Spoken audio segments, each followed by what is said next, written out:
This Choircast podcast is brought to you by Inking Christ, a theological approach to tattoos by Dr. Justin Scoggins. This book is an invitation to view tattoos not as marks of rebellion or mere decoration, but as sacred symbols that narrate the story of one's faith and life journey. Dr. Scoggins' aim is to inspire believers to embrace the artistry of tattoos as a legitimate and meaningful form of worship, reflecting the beauty and love of Christ in a unique and personal manner. Pick it up today on Amazon.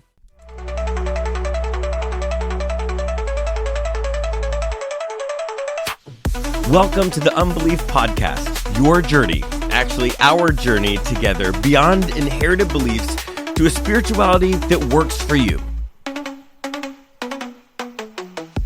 I'm your host, Jeremy. I'm a deep skeptic, also a pastor. We can fix that later, right? No? Damn. Well, you've made it to another Smarty Pants episode of the Unbelief Podcast, and today I'm actually having a drink with Brian Jones, Dr. Brian Jones. For those of you who are in your 40s or above, that would be Dr. Jones, I presume. He's not an archaeologist. Brian has a PhD in astrophysics, which he will be quick to clarify and get much more precise, like a scientist does, and say, no. The diploma says physics. However, he wrote his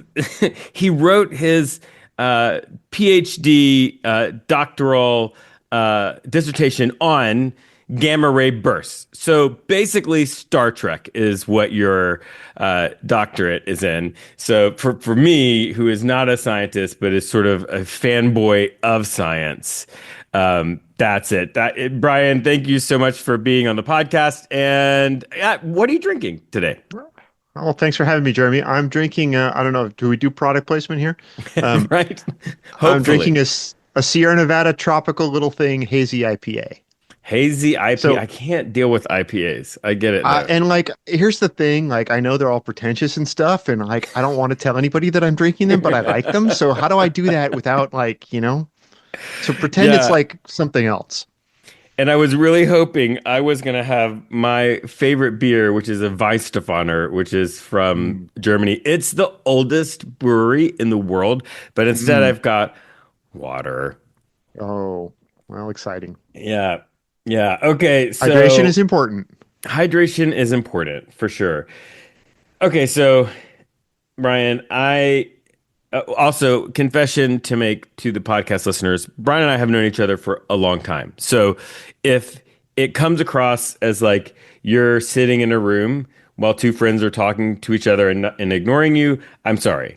It's kind of how it is. But Brian, I know absolutely nothing in sort of education-wise around physics, astrophysics, special relativity, general relativity, and things like string theory and all of that stuff. But I love reading books about them, right? Mm-hmm. But, I will read books by, Stephen Hawking or Brian Greene or those kind of Michio Kaku, I think. Isn't that one? I don't know. Anyway, yeah.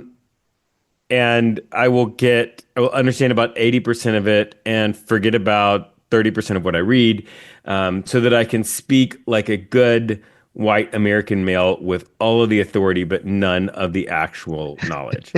But since you are here, I want to talk to you about some weird stuff, right?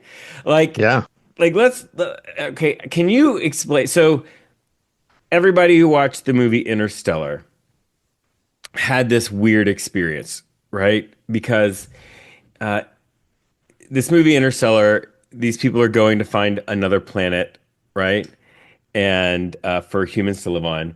And it starts talking about time in this really weird way, right? So for me and you, we experience time just normally, right?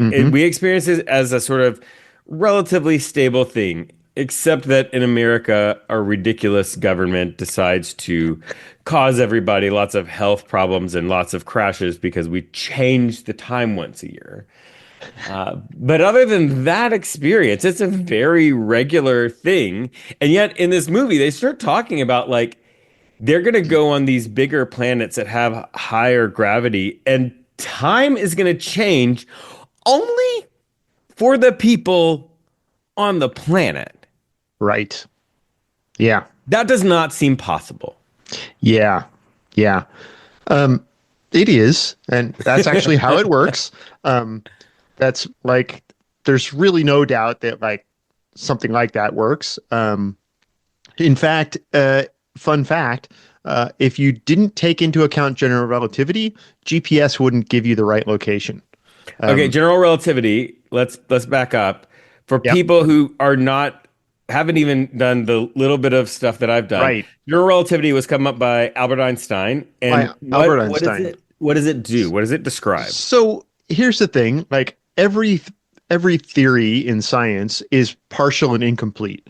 So you Right. start by describing some of the things you can describe, and then you try to make it better and better. So, Isaac Newton was sitting there and the apple fell out of the apple tree and hit him on the head. And Right. he said, "Hey, gravity." What he did, and it actually goes all the way back to Aristotle, tried to explain like why do things fall down instead of up, right? Uh-huh. So, there's a very simple version that says, well, things Mhm. fall down, right? Right. Everybody can understand that one. Newton figured out that, hey, you know what? Not only the same thing that makes apples fall down is the thing that makes the moon keep going around the Earth. Okay. And one really important thing that Newton did is he started to put math behind it. Now, Okay. in a great mystery that I don't think I will ever understand, it Hmm. turns out that physics obeys math. There's not really any good reason why that should be the case. Like, Okay. why can we like write down an equation and that tells us how things actually behave? Like, nobody knows. It just does. So take that for what it's worth. Um, right? You can draw all sorts of interesting theological conclusions from that. So Newton's gravity works great when you're looking at apples and planets and moons, Uh-huh. for the most part. And actually, what they found in the end of the 19th century, beginning of the 20th century, was that Newton's theory described where all the planets should be at what time. You could predict where they were going to go almost, but they were a little bit wrong. Um, Interesting. they So were, so this and that's generally called Newtonian physics, right? that's right. That's right. Yep. And so like it was working fine until I Mostly. guess until they got more precise tools, more That's precise right. measurement tools. And it was in certain extremes, right? So if you wanted to like use Newtonian physics to figure out like where your where your cannon shell was going to land, it worked Uh-huh. really well, right? Right. But what they started to find was even for most of the planets, they couldn't see anything wrong. But for Mercury, which is the planet closest to the sun, Hmm. it was in a little bit the wrong place. Huh. And so they're like, why is it a little bit in the wrong place? And this was a big problem. Um, Einstein came along and he was working on a couple of different things. He did his special relativity first, Hmm. which basically that's the thing that says you can't go faster than the speed of light. Right. Um, but then he worked on his And why? general. Well, why can't you? Why can't you go faster than the speed of light? Um, well, why can't you? Physics doesn't have good answers for things like why. Okay. Um, Okay. what what Einstein What really did happens was then? he said, "Here's what Einstein did," and this is a very good way example of how good science works. He was sitting there thinking like, okay, what if I were on a train and the train has a headlight and the light's Hmm. coming out of the front of the train.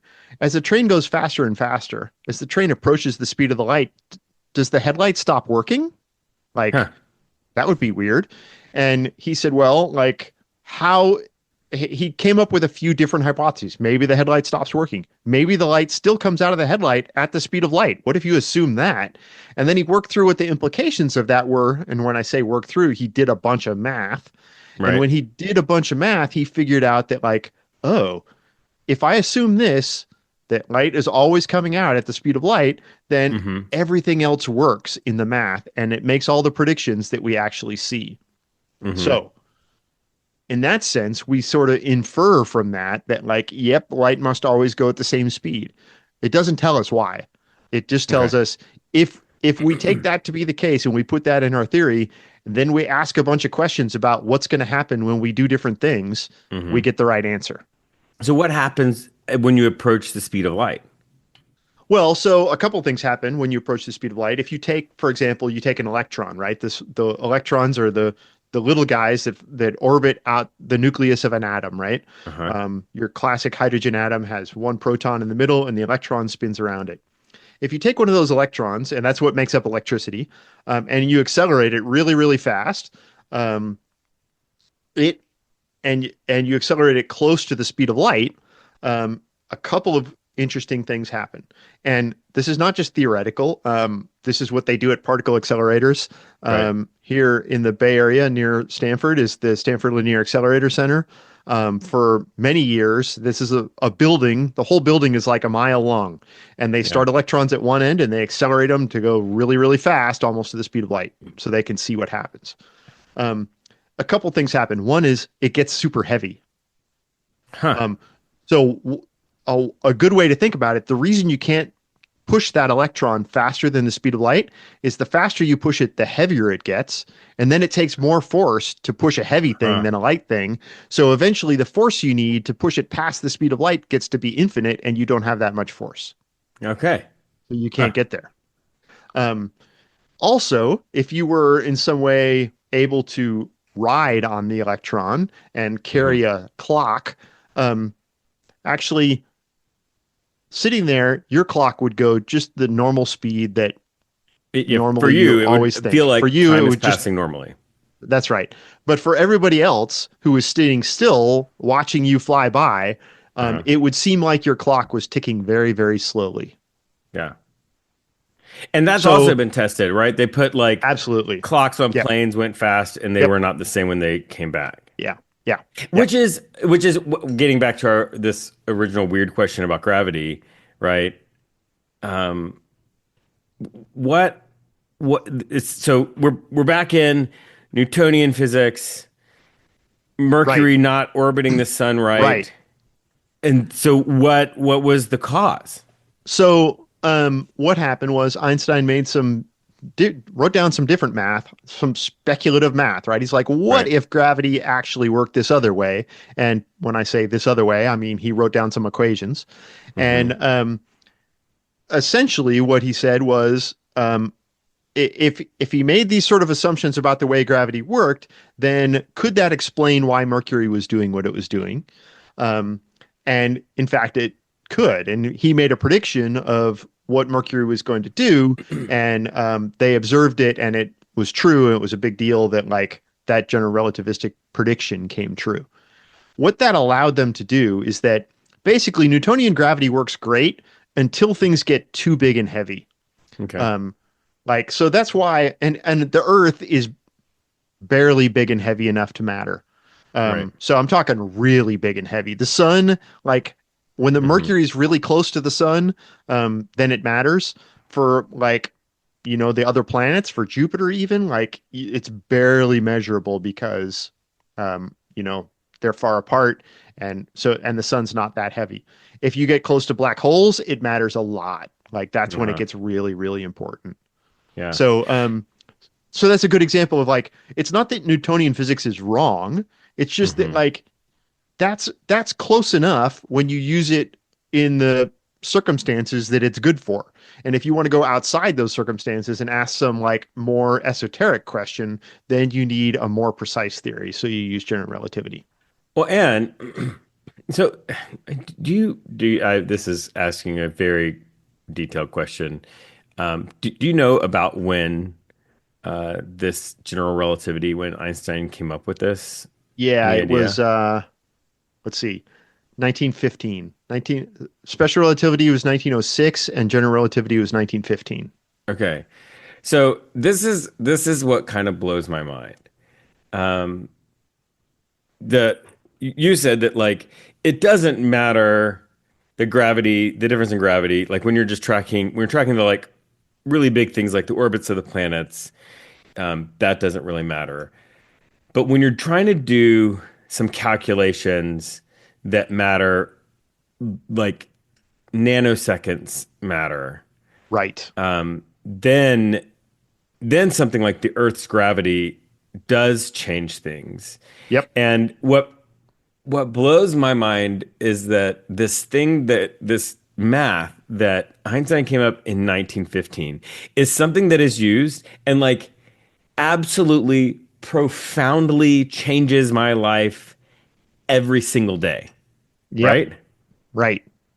That's right. So, um, one of the things they've done a lot of tests to, do experiments and see if general relativity is right. But the test that like nobody really talks about, but tests it the most extensively all the time, is that the GPS in your phone makes general relativity corrections to figure out where you are. And if it didn't use general relativity, you'd get the wrong answer. Now, it wouldn't be like horribly wrong. You'd be off by, I don't know, probably 5 or 10 yards, something like that. It's not like a Yeah, but five big or 10 deal. yards when I'm driving 1,000 miles, right? Yeah. That all of a sudden puts And me like in Colorado instead of Arizona.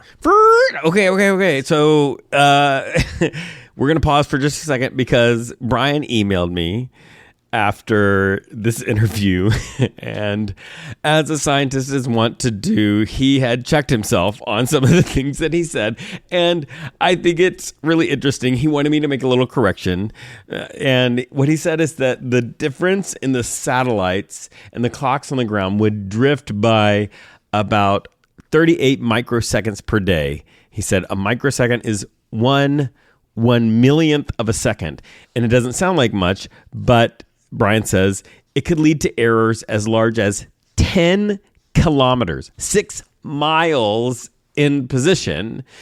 And they fixed this, and this is interesting. He says they fixed this, no joke, by installing clocks in the satellite that intentionally run slow. Now, I asked him if it was because they like calculated using Einstein's theory, and he said yes. They used Einstein's math to calculate exactly how much slower the satellite's clock would run than the clocks on Earth. And so they just, instead of doing the calculation all the time, they just put clocks that ran exactly slow enough to match what the clocks on the ground would run out. So he said, how cool is that? And I would say, pretty cool. But, I got to break in to give you this little correction because, science. All right, back to your regularly scheduled podcast. and if yeah, it can. That's right. Like you keep getting corrections. But one of the places is if you're trying to land an airplane, Yeah. being 10 yards. Or remember, per his correction, actually 10 kilometers or 6 miles. The wrong side of the runway is kind of a bad situation. Yeah. So, For sure. yep. So, yeah. So, and because basically the calculation has to happen because the GPS satellites are further away from the Earth, which means they have less gravity, which means not technically, time is passing faster on the GPS satellite than it is for me on the ground. Yes. I'm going to say I'm a scientist, so I'm going to say a qualified yes. But you have Okay. you have everything lined up right there. Our If we look at the clock on the satellite, we would say the satellite's clock Yes. is going faster. If you ask the satellite, they would say, Right. no, my clock is running at a regular speed. Your clock is running Right. slower, Which which is why it's called makes relativity. my It's all brain relative to where right. you It's all sit. relative to your perspective, which is actually that fundamental break in reality. This special relativity uh, is one of the things that contributed to the like postmodern philosophical revolution, because if gravity is relative to one person's perspective versus the other, like everything is relative, Hmm. Hmm. right? Um, Yeah. okay, before we get there though, like another thing, well, I guess there's this other experiment that always makes me I'm fascinated by it. I one time taught a class on theology and science where we did science experiments, Mm, nice. and each time we did a different classic science experiment. But one of them was we took a laser pointer and and we um, put a card in it with a very, very, very tiny slit in the card. Classic. And we pointed it across the room at a white piece of paper. We turned on the laser pointer. We aimed it at the piece of paper through the slit in the card in front of it, and everybody went up and they saw there was a line, right? There's Hmm. a single line exactly as you would expect it, and the line sort of like it was strongest in the middle and it sort of faded out a little bit on the edges. Hmm. So then I had another card, and it was, I'll be honest, it took forever to get these slits tiny enough and close enough Yeah. together for the laser Uh-huh. pointer, but we did it. It had these, now it had two identical size slits to the original one, but they were two of them. Right. And we shot the laser pointer and threw the two slits at the white piece of paper and sort of asked the room, what are we going to see? I'm like, well, we're going to see two of those lines. And one said, well, I'll put two of the lines, but remember how it faded out? Well, we're in the middle. It might be, since it's fading out towards each other, it might not feel like it's totally, Hmm. Hmm. distinct. And I was like, yeah. Okay. So we did it. We go to the white piece Surprise! of paper. We don't get that at all. Right? Yep. There Right. is a wide, I mean, Yep. like really wide. And we had the lights on at the beginning. We turned the lights off. We shut the windows, and it got wider. Yep. So it was very wide, and it was these sort of, there were lines, and they Hmm. were and they were like, going out. And as they got out, they got each of the lines got dimmer, Hmm. right? But there weren't two. Right. I mean, theoretically, it was infinite. I don't know, Right. but Yep. like the darker we got it, the more lines appeared. Right. Which, And they weren't even actually lines. If you like thought about the brightness and dimness in between, it was like a wave right? that went across, Yeah, right? for Mhm. sure, for sure. What's that? Right. Because I grew. Listen, I know from Star Trek Hmm. that there's photon torpedoes, Right. right? And they Clearly. have particles in them. Right. Photon particles, right? Like Right. bullets of light. Right. Tiny little They bullets of are light. they're shooting tiny little light bullets.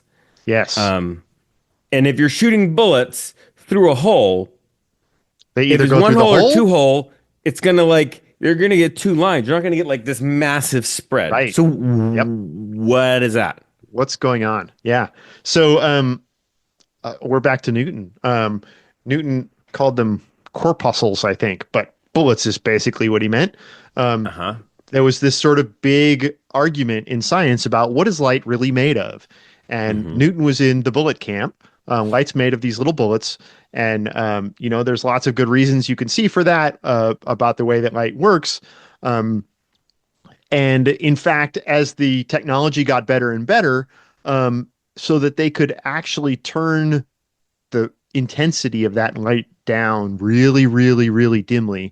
So, and then you make instead of, you were shining it on like on the wall or something, right? And you were just seeing with your eyes what it looked like on the wall. Well, you could make a detector instead and make a really sensitive detector that could see a single photon, right? So, you can set this experiment up and you can measure a single photon and see that like light's like a bullet, right? Because there's no light and then a bullet hits and then there's no more light until the next bullet hits, right? Mm-hmm. That's what bullets do. So Newton was 100% in the bullet camp, but there were a few other people pointing things out that like in somewhat times, like with your two slits, it looked like light's a wave. So if you imagine, Go ahead. Yeah. So imagine like a pond full of water, Right. right? You throw a rock in the middle of the pond and like the waves go out in a circle around the Hmm. pond, right? So a fun thing to try sometime, you can totally do this at home, is whether it's in a bathtub or a pot of water or a pond or whatever, it doesn't matter.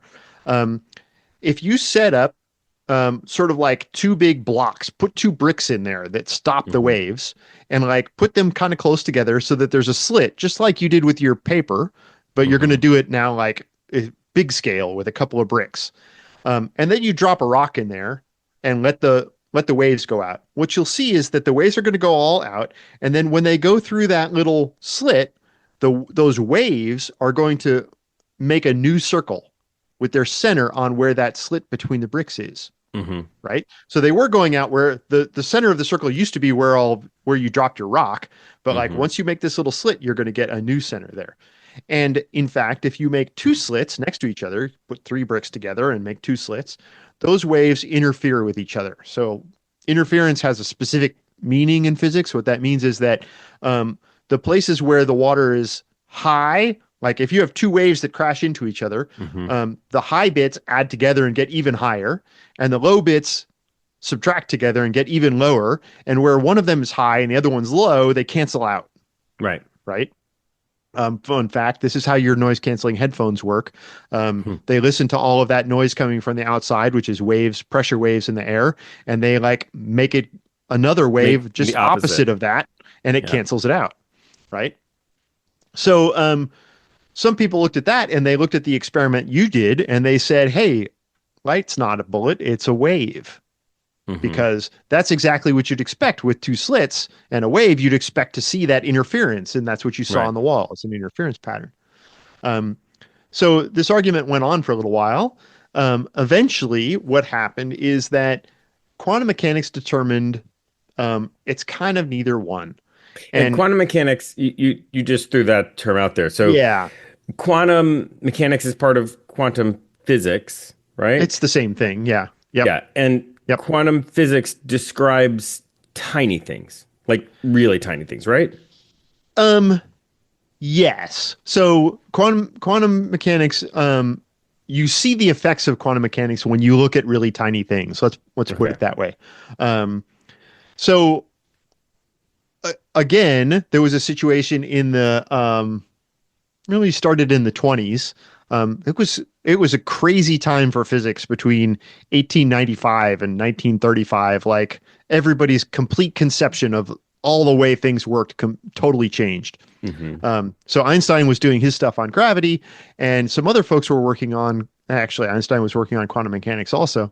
Um, and what they were finding was that, okay, there's some stuff that doesn't, we won't go into, but there's some stuff, the ultraviolet catastrophe is a really great name for a very technical thing that was going on. But basically, the old way of describing things wasn't explaining the experiments they saw. So what Hmm. science does in that case is they say, all right, let's just make up some new equations and write them down and see if these new equations do a better job of describing it. And if Yeah. they do, then we're going to say, hey, this is a better theory. It's less wrong than our old theory, so we're going to run with it. It again doesn't give you like why. It doesn't give you the Right. meaning behind it. It Yeah. just says, here's a better way of explaining what your experiments are doing, right? Hmm. So they wrote down these new set of equations.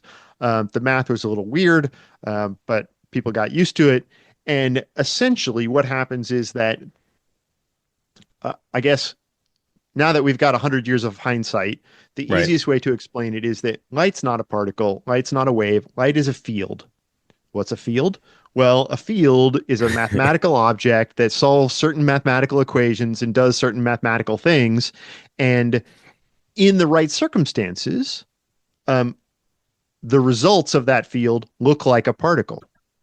Similar to, and when I say look like, I mean that in the like a simile. They look like a particle.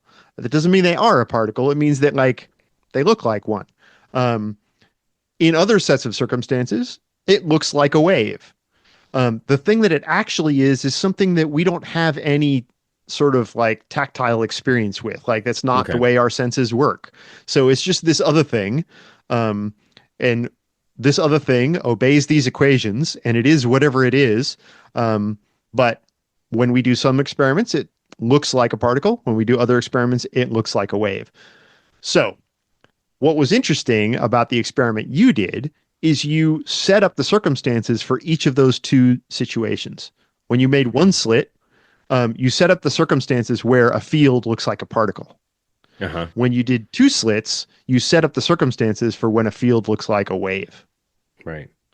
So because we don't have like day-to-day experience with fields like we do with, ducks or cats or other things. Bullets and waves. Hopefully not too many bullets, but Yeah, yes. I mean, like yes. Right. We don't have good language around that. We don't have good intuition around what these things look like. And all we have is these equations to try to describe it, right? Which is, depending on your preferences and point of view, like that's why physics takes so much math. And that's either a good thing or a bad thing, depending on your opinion of math. Depending on your opinion of math. I love that. Okay, so the third thing that makes my brain, really hurt. Really hurt because my dad grew up talking to me about Einstein and relativity theory. When I got older, I discovered quantum physics and all of that, including this weird subset, which is string theory. That's a subset, right? Yeah. And and the thing that blows my mind the most, and tell me if I'm wrong, but the math that describes the electrons and the fields and all of that, and the math that describes gravity and the planets and all of that, those don't match. That's right.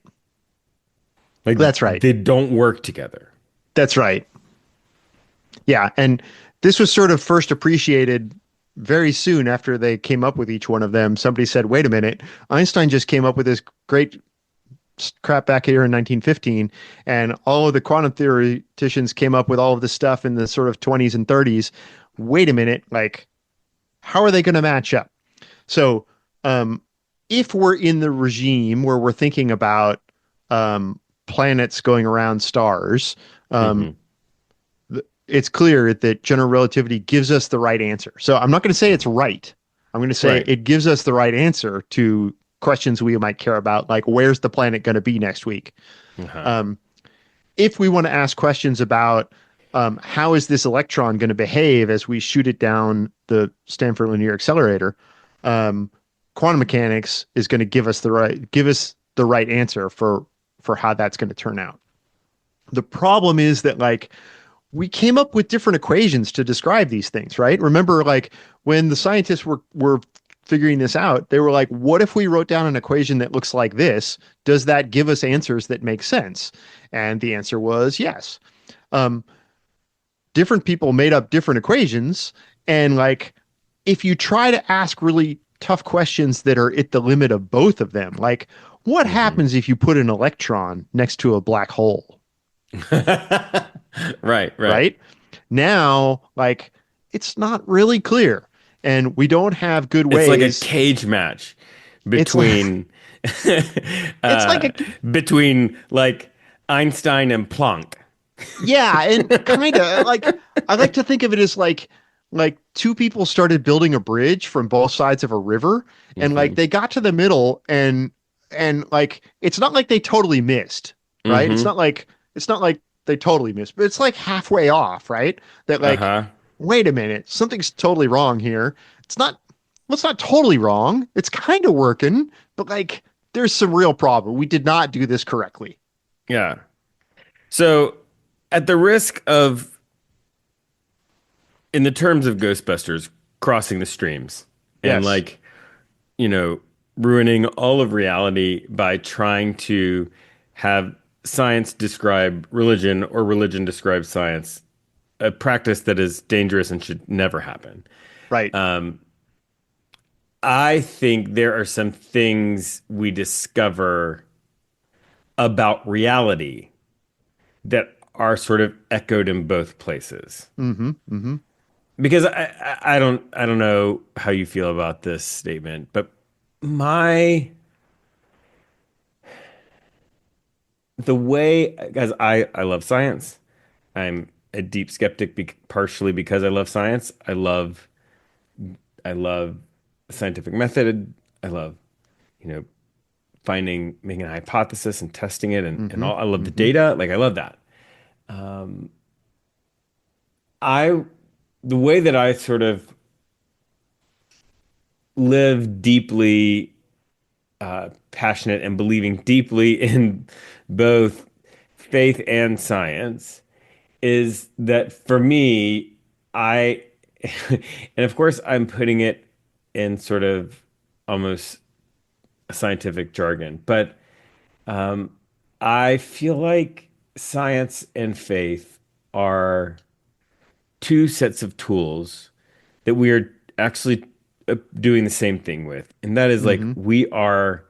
um, we are looking at trying to understand and describe reality. Mm-hmm. Mm-hmm. And so for me, there is this thing that both of them are focused on, which is reality, or the human experience, whatever.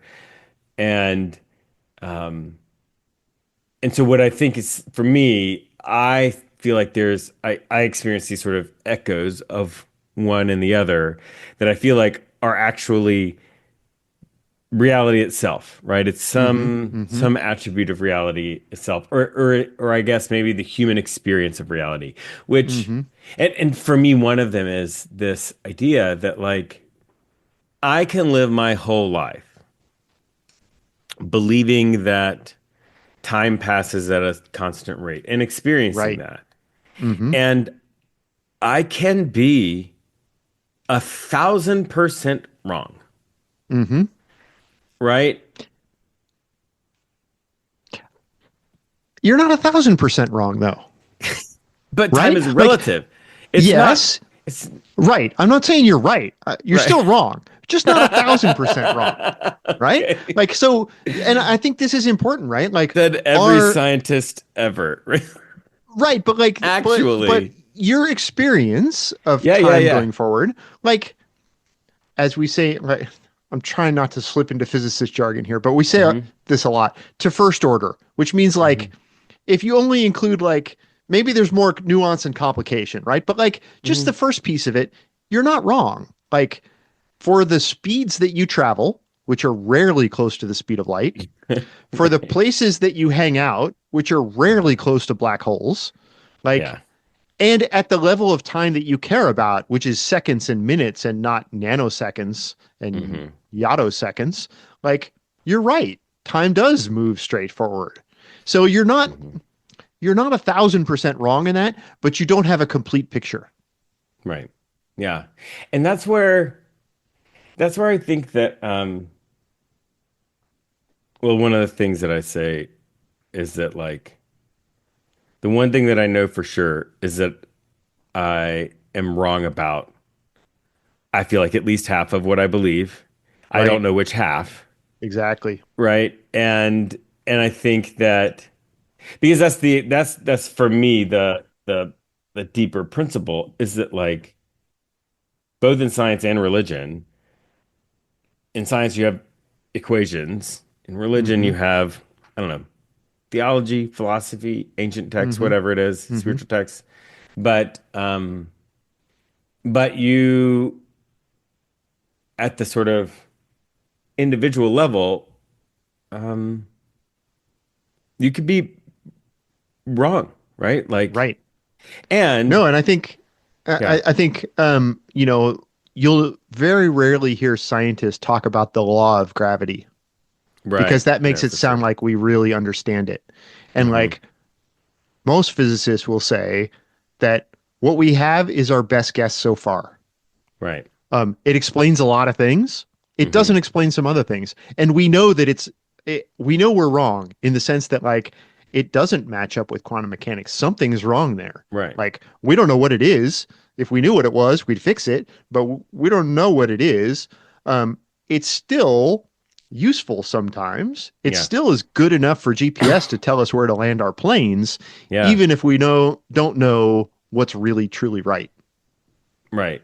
And so like I just think about um like the text of the Bible, for example, right? I'm Mm-hmm, a mm-hmm. practitioner of Christianity. I do not have a PhD in Jesus or Bible or any of that. I do have a master's degree in something like that. Um, and what I've learned from really a lot of deep study, academic study, as well as like reading, you know, real legit academic research into that area, is that it's actually a similar story, Mm-hmm, mm-hmm. right? You go back, go back to the 1900s, you go back to whenever there is an understanding about the Bible. Mm-hmm. I mean, you can't go back too far because the New Testament's not written, right, and not Right, compiled. But there's an understanding about the Bible that changes over time the more information we get, right. and where in when the King James version of the Bible was released, the Mm-hmm. end of the book of Mark was nobody would have ever thought that it wasn't supposed to be in there. And then Right. we discover a bunch more ancient manuscripts and fragments and Mm-hmm. codices, and Mm-hmm. we much older than were available then, and we can see this progression that everything before a certain moment, it's not Mm-hmm. there. Mm-hmm. And then it's there. Mm-hmm. Um, there's a place where um, there's a verse that it doesn't exist in this old time, and then Mm-hmm. you actually see it written in the marginalia. This like think about it this Mm. way, and then that's actually incorporated into the text later, Interesting. which which is something that like the unfortunate thing is if you read the book of Mark, the end of the book of Mark, it says some real crazy stuff. Uh-huh. Right? It says that like people Yeah. handle snakes, they will drink Yeah. poison and they will not die. Right. Right. And like, oh, everybody, even people who are not Christians, who never were, like they all know about the snake handling churches, Right. Right. which is really unfortunate for those people Yeah. because they have this text that they feel like is reliable. Right. It's not, that they're basing holding snakes, poisonous snakes, drinking poison on. And we just know that it's not there. That Right. wasn't part of it. Um and it feels like it feels like of the same stuff, Right. right? And yeah, I think there's a really interesting, I mean, something we see in science that I think has an analog in religion as well is that um, it's very hard to know that you're right. I would argue it's impossible to know that you're right. Yeah. But that doesn't mean you can't say some things are wrong, right? Right. Like, I know that Jeremy's not made out of peanut butter. Like, that's just wrong, right? That's right. Like, That's right. now, that doesn't mean that I have a complete understanding of Jeremy and can explain everything about him. Like, I won't say that I'm right about knowing Right. Jeremy, but I For can sure. still know that he's not made out of peanut butter, right? So, We still don't fully understand whether or not the earth is flat. You can't say that's wrong. well, yeah. Somebody commented on a video of mine today and said, "Oh, you believe the earth is flat? I do too, because I mentioned that the Bible, in the Bible, in the Old Testament, they thought that the earth was flat." Right. Yeah. Yeah. So I think we can make progress. We can get less wrong about things. But at the same time that we get less wrong, like what's really kind of encouraging to me in both science and faith is that we don't have to pretend that we know what's right. I love that. Yeah. And like we can make progress towards being less wrong without becoming right. And in fact, sort of my theology these days, well, I'm sure none of your listeners have failed to see The Princess Bride yet. But if you have, I mean, I've stop got this some young podcast. listeners, so It's great for kids. It's great for adults. It's the best movie ever made. So if any of you have not seen that movie, stop the podcast. Go ahead, go away, No, rent it, don't stream stop it. the podcast. No, If this well, is come back. happening, there's an ad at the end that you need to Right. listen through. That's right. No, we got to come back, but you got to have the Okay, context, okay. right? So like, go away, watch the movie. You'll thank me. Come back, and then we'll talk. If you have seen the movie, feel free to also stop the podcast, go watch it again, and come back. So, as you already knew, or as you just saw, we're back now, right, Jeremy?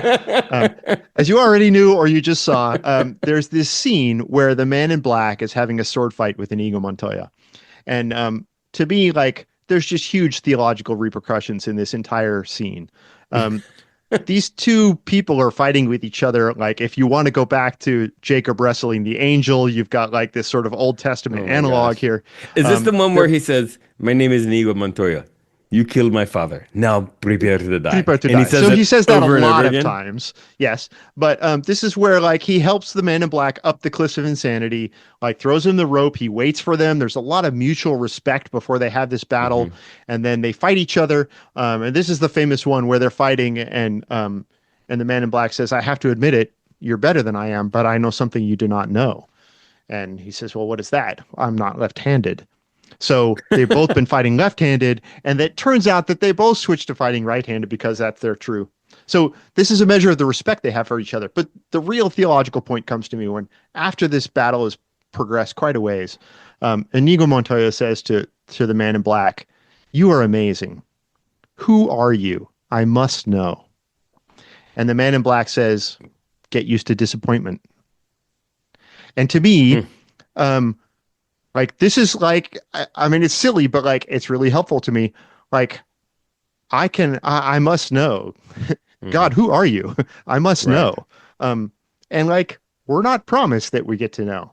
And get used to disappointment. Like, there's limits to what we can understand. And like, we're not going to, will we figure out how to get quantum mechanics and general relativity to mesh up? It's been 100 years. We haven't done it yet. Maybe we will someday. Maybe I we think won't. ChatGPT will probably do it for you. Yeah, Actually, so. you should just go ask if it can give you the grand unified theory. That'd be nice. Yeah, they could just pop it out.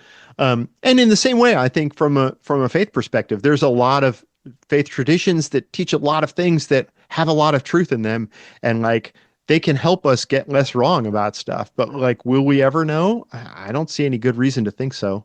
And so, to some extent, what we have to do is get used to disappointment. Figure out how we're going to live in the face of not knowing everything. Yeah. It's just, as you were, it occurred to me that like, there is this, I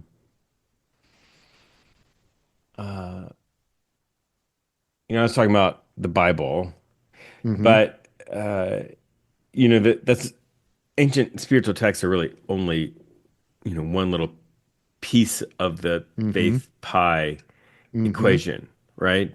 There's that, there's our personal life experience.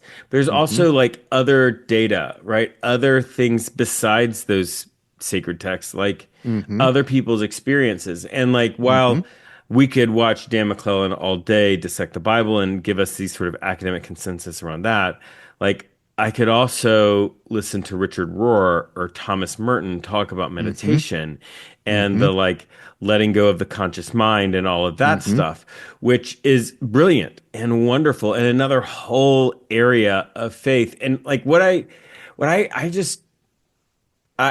for me, like, if people are, a lot of people have been really screwed up by the church.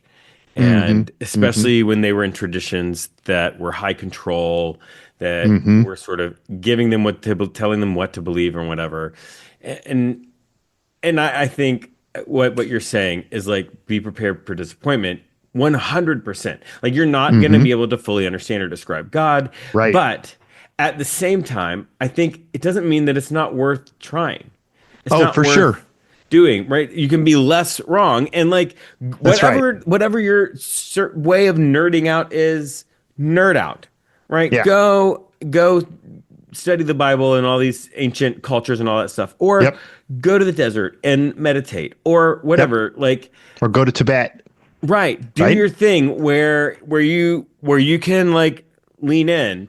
But the other thing that occurs to me, and I wonder how, you are a person of faith, and I wonder how you process this. So we talked about basically two big schools of math. Yeah, right. Right, the general relativity, special relativity, and then the like Yep. quantum mechanics schools. Yep. And they seem to be equally good at describing what they are trying to describe, Mm-hmm. um, and also don't meet in the middle Mm-hmm. exactly. Right. Do you see any echo of that in the world in faith and theology? Oh, absolutely. Sure. I think, yeah, I come out of a Christian tradition, and you know what? As a kid, it was a fairly conservative tradition. As Hmm. an adult, it was a more progressive tradition. Um, and now I think I've been thinking a lot more about other faith traditions. Uh-huh. I think it's been really interesting, especially in light of all of the Dobbs stuff going on, to Uh-huh. really listen to the Jewish faith tradition about the way that Hmm. they interpret some of the same things that I've always read. Um, but I think that, like, the Hindu and the Buddhist traditions are talking about some interesting things that get to some core pieces of the human experience, right? Hmm. And like, I guess maybe I'm extrapolating too much from my science, but I think that, like, all of those things probably have something right about them. All of Hmm. those things probably have a lot wrong about them. Hmm. Um, and, how do we pull those different pieces together to try to get less wrong? Um, Yeah. And yeah. and the other thing, I think, there's I one time worked on a list, but there are as far as I could tell, every sort of significant faith tradition, Mm-hmm. religion, Mm-hmm. if you looked for some certain things, you found it everywhere. Mm-hmm. Right. So like I love the way you said, like they don't totally miss in the middle. Right. Quantum mechanics, general relativity, right? They're just like off. They're just Right. halfway off, right? There's Right. there's some stuff that they should, like the golden rule, like do to others what you Right. would have them do to you. That's everywhere. Right. And so there are some things that all those religions have in common. Mm-hmm. And of course, there's some places that they diverge significantly. Right. Right. Right. And I think, like, we can sort of we can take some comfort in that, right? Thinking that, like, Hmm. the places that they have in common are probably more likely to be right than the places that they disagree. Um, right? Like, lots of Hmm. people have wrestled with what faith means and what God means and what reality is for a lot of centuries, millennia. So all of that has some weight. And, you know, as we try to figure out, like you say, we're all half wrong at least, and we just don't know which half. Like, we'll never know, but, like, we could probably lean towards the parts that we have in common, because I'd say those are more likely to be right than the others. Um, but it doesn't mean that any other particular thing is wrong, right? Like, we have Yeah. to get out of this sort of dichotomous, like, Yes. it's either right or it's wrong. Yeah. Like, yeah, no, not really. Like, it's not like Newton was wrong and Einstein was right. It's Right. that, like, yeah, it depends on what question you're asking and how you're getting Hmm. at it and how you're looking at it. So, And that's one of the things that I really love about this community that we've got on Discord called Not Church. And spoiler alert, Brian is in there. We will not divulge his handle. But the thing that I love about that is it really does feel like that, right? All these people have all these different ideas. We had this whole discussion about heaven and what people believed about heaven, and nobody was in there being like black and white talk, like you are right. wrong, I am right. It was like, oh, Yeah. that's interesting. I have a kind of similar idea, which is, I think, the kind of at least for me, the most fertile environment for finding spiritual beliefs that work for Right. me. Right. Lots of voices, some that are like mine, some that are not, some that identify as Christian, some that don't. And we, the what we call it is not church, because it's like church, except nobody is yelling at you and telling you you're going to hell because you believe the wrong thing or you have tarot cards on your shelf or whatever. Right. Yeah, I love it. And I just feel like I keep meeting people online and I'm like, dude, this is your place. Yeah. Yeah. You should show up. And I know Discord isn't always the easiest thing for some people, but it's the thing that works. And the way that, if you are interested in that, the way that you do that is we use Patreon. So you can go to patreon.com/skepticpastor. It's $3 a month. There's a couple of other tiers if you want other stuff, but there's $3 a month, gets you into the Not Church. We charge $3 a month because we're not going to ask you to give a percentage of your income. It's like you pay for what you get. If it works for you, great. If it stops working, just stop paying. It's cool. And so if anybody wants to be part of that, just go to that patreon.com/skepticpastor. And Brian, I can't tell you how thankful I am for you putting up with my amateurish questions. Oh no, it's great. It's great. And Come on. and giving this like insight of how you marry all of these ideas with your faith. This has been fascinating. Really fun. Thank you Really so fun. much. Yeah, thank you. And if you were listening to this podcast, wherever you're listening to it, give us all the stars. And if you can, write something cool. Say, this podcast doesn't suck, whatever. That really helps. That's it. That's the podcast. Shout out to the Choir Network, to Patheos, to Matthew and Keith, who make everything happen. Now, get out of here. Go do something to make the world a better place. Okay? We'll see you next time.